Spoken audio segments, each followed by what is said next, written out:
Where to begin? The answer is site auditing. You need to know where you're at initially. We have several ways that we can do this. So one is the full site audit. And auditing the whole site means comprehensive, automated, and manual testing of every page on your website. So this is highly effective, sometimes necessary, but given the scope of it, it can also be really time intensive and costly.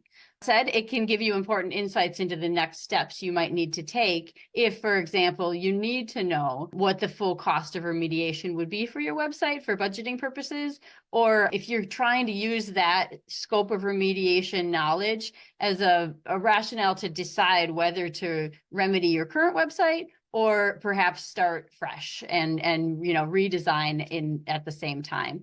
One thing we know for sure is that it's always less expensive to have accessibility top of mind throughout the entire process of building a website. So from the initial design concepts through to the final build.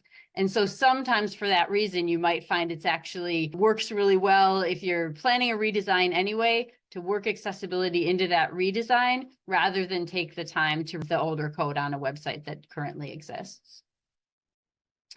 So now the alternative to a full site audit is one where we can sort of piecemeal some of the pieces. The results of a full site audit can be overwhelming. And so as an alternative, we like to ask the question, what can we do to make the quickest, most effective remediations to our site to improve accessibility?